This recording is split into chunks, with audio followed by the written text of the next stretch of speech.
Of religion? Yeah. Okay, so are you Christian or? Jewish by background, but Yeah. sort of not practicing. Non-practicing? Okay, okay. So if you were to, I don't know, give a class here, what would you speak about in particular? Here, if I were to, well, I mean, I don't know. I mean, I like issues in the philosophy of religion, and things like the problem of evil and the arguments for God, arguments for and against immortality, things like this. Yeah, the philosophers used to say there's a mortality of the souls. Some did. Yeah, some did. Because they believe it's part of the essence of God, so it must be immortal. Yeah. How do you explain that to someone? How do I explain that? Yeah, how did they come to this kind of reasoning? Was it strong reasoning or?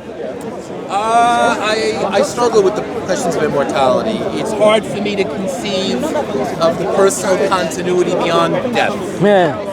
Because of our awareness, from my understanding, is heavily dependent upon biological processes like the brain and nervous system.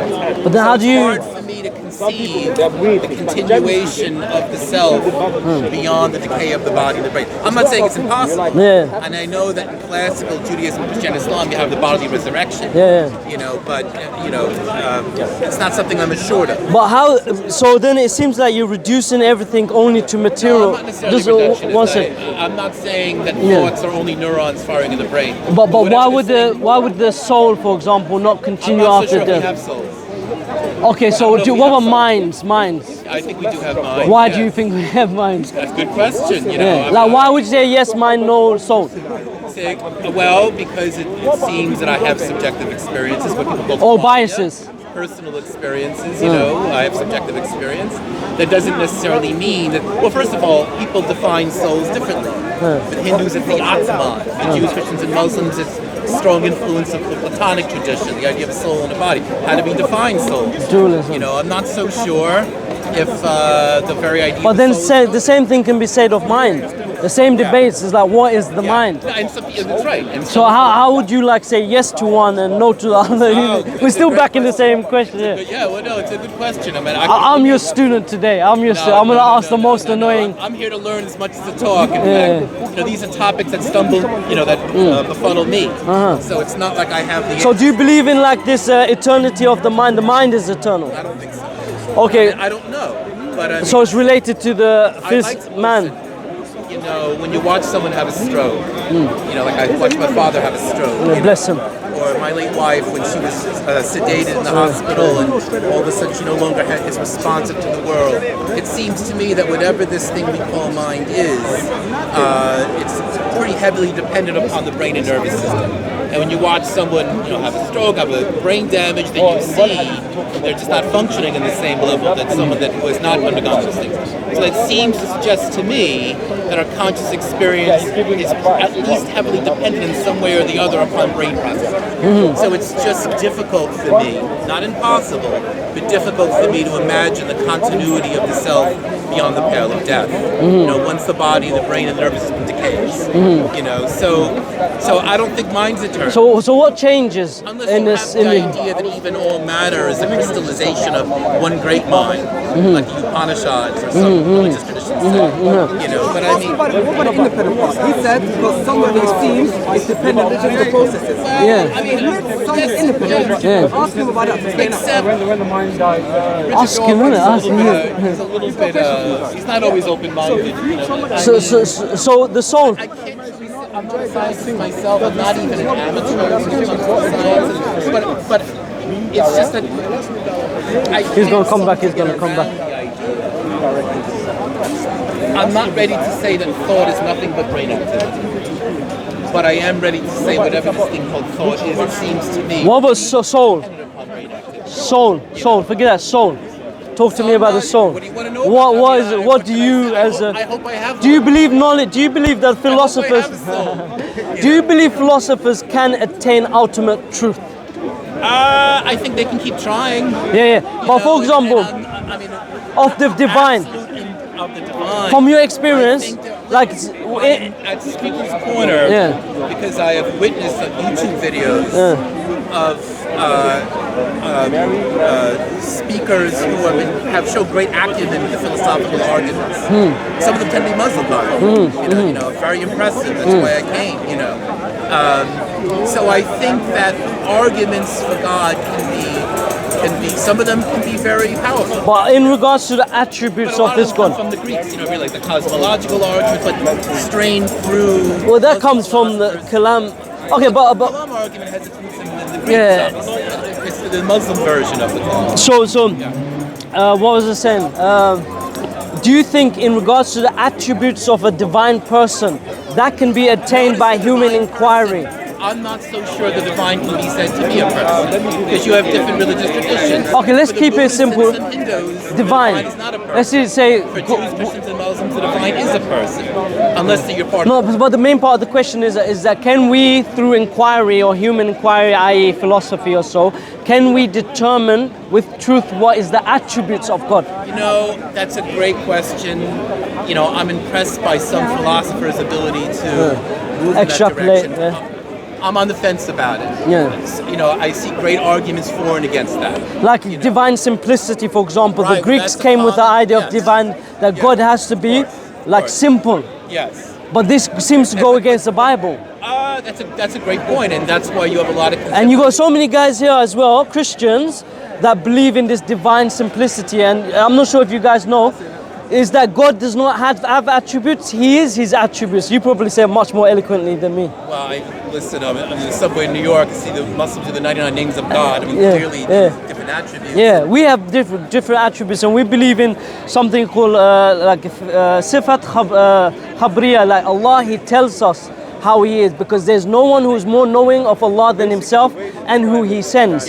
But we don't believe that philosophy, we believe, has constraints, like all You don't sciences. believe that what has constraints? We believe that all sciences and knowledges has constraints. Okay. Yeah, and one of my beliefs is that you can't know the attributes. Therefore, we have to rely on revelation. Yeah, this is what they argue. The theologians argue and I that. ask, out of all sincerity, not in any, No, no any problem. kind of. How do I know the Quran over Veda or Veda over? This is your human inquiry in the same way you do, like as in a mind and body soul inquiry. Do a scriptural analysis. Who wrote this? When was it written? What was this? What's the oldest surviving manuscript? Who was this audience intended for? For example, let's say the Old Testament. This so-called old Torah, you think it was revealed by God to Moses, but then why does it speak about Moses in third person? That's a great question. Why does it say Moses died in the land of Moab? That's right. And So- that's why a lot of contemporary, and I mean contemporary, the last few hundred years, Bible scholarship does not accept. Yeah, they say there's about 4 different authors on the first 5 books of Moses. Same thing with the New Testament, Matthew, Mark, Luke, and John, who authored this. I understand. So you're going to say to me that you know that the Quran is a revelation of God to humanity. More than I know these ones are. Yeah, this is my position. This is my position. So we say that the Prophet Muhammad was known by his own people whom he lived amongst for a lifetime that he was illiterate. In the Quran, it testifies there's no hadith that shows people argued. By hadith, even by historical documents or sayings from opposition, and there was plenty of that. Would you say also Quran is at least mediated by human beings? You know, I mean, Yeah, of course. 7th century Arabic. He didn't speak. You know, I mean, of all the languages, it's kind of it's spoken. When Jibril first spoke to Muhammad in Mahir and in Mecca, it was of all possible 7th century Arabic, not saying. No. The Arabic we have now is the same, but there are lahjats. different. No, listen. Trust me. There are lahjats, like as in this one's from Egypt, this one's from Morocco, this. But the Quran is in the same language. You look at the oldest manuscripts we have of this that date back to the time of the Prophet, peace be upon him. Right. The Sunnah manuscripts. We see the same Arabic. You say then that you can know that the Quran is the true revelation of God to humanity because it's spoken in God's voice. And that's As one of opposed the to evidences. Torah, the Veda, Exactly. This is one of the evidence. So you have to do multiple inquiries. Oh, excuse me for Veda. I see. Like you have to do multiple analysis. Is this the voice of God? Does it sound like the voice of God? Or does it sound like the voice of someone who's speaking on behalf of Moses? Is this the voice of Mark, Matthew, Peter? You know, who was Hebrews? And scholars will tell you that Matthew, Mark, and John didn't really write the Gospel of Matthew. Exactly. So philosophy won't always determine certain things. So you might go to codiology or lexicography. Your position is because philosophy goes to these dead ends and these It goes to- questions. So therefore, I wouldn't even say dead ends. revelation. I would say philosophy goes to split ends. Okay. Yeah, because once you get to one Sure. answer, there's like divine simplicity. Sure. So many arguments against it. But my question is, you're the lecturer or so. No, don't be humble. Don't be. No. I'm your student I here. don't come with any of the Why do you think, that Christianities, from your experience, leave the idea of the biblical God, a biblical God that has like a face, a head? No, the face, the head. Why do they deny all of his attributes and now say he is his attributes? They say here God without body, parts and passions, without potential as well. These terms are obviously loaded, but I'm assuming you're aware about these terms. Okay. Like for example, potential, that God does not act. He does not do like sifa fi'liya. Yeah. He is his action. This is what they say. Yeah. He is not, he does not, he is not. You know, but you know that Muslim philosophers also draw upon the Greek. Yes. And yeah. So we say that this is, we say that this part is madmum, is something which is like he's straight. And what is, initially when the Muslim philosopher, or the Muslims rather, came into encounter with like Ja'ad bin Dirham or Safwan bin, Safwan, I forget his full name anyway, but they came into contact with philosophers. And in order to argue with the philosophers, they took their language. Like when Aristotle, he writes Maqulat al-Ashr, the 10 categories. Are you familiar with this? Yes. Yeah, so he's got arad and he's got jawahir. Yeah, it's like one is the essence of the 10. One thing is the essence. The other 9s are called contingents in English. Yeah, arad. So then the philosophers that came afterwards depended on him. Plotinus, for example, he depended on this language that Aristotle invented. So arad is incidental. Plato. No. Plotinus. Plotinus, yeah. Yeah, not Plato. The Aeneas. Yeah, huh? The Aeneas. Plotinus. Plotinus. Yeah, not Plato though, not Plato. No, but he was a Platonist. Yeah, Neoplatonist. Yes, sorry. I thought you said he was. Yeah. So he came with the idea that God does exist, but he drew it from the works of Aristotle. The one. Yeah. That's right. In Enid, he mentioned. Muslims would say that that's God. Yeah. No. The God of Plato and Aristotle is not the same. But Plotinus saw himself strictly. Look, Plotinus, that doesn't matter. Plotinus, the author of the Aeneas, 3rd century AD, Neoplatonism, the apostasies, the one. But he saw himself as a Platonist. Yeah, Neoplatonist. That's right. What I'm saying is, for him it was the one. Yeah. When Jews, Christians, and Muslims would absorb that into their religious tradition. And not all Muslims. Sects and parts of Muslims, the Shia, Sufism, they would say it's a tariqah, but you're thinking in terms of creed, you're talking about the Asharis, the Asharis, the Mu'tazila, and Kila, huh? No, go ahead. Like, so there are parts on Muslims that have absorbed this, but generally we are people who believe that God has spoken. And this is what I was saying to you or asking you before, do you think philosophy can determine ultimate truth like the attributes of God? I think philosophy is the open-ended project to try to approximate truth. Approximations. I'm not a Cartesian who thinks that we can find an indubitable truth and build up from that. I think philosophers are simply always inquirers. on the way. I'm not saying they reach anywhere, but they're always on the So way. that's what they say about Ghazali. Ghazali, he's saying that he was one of the philosophers that reached the very heights of philosophy, but they say he died with a copy of Sahih Bukhari on his book. Some say that in his works it says that he returned to his people like a child, meaning that he relied so much on human inquiry or philosophy, but the reality, he believed that God spoke. And he, one who climbed the very heights of philosophy, returned to saying that the Quran and Sunnah are the best way, the khabari, that God has spoken. Well, I thank you, and I actually have my little copy of the Quran I picked up from someone. Yeah. It was a great conversation. Yeah. We didn't get your name. I'll be around, and maybe I'll come back and we'll. Yeah, definitely. Yeah, but no, I don't think. You've got yours, yeah?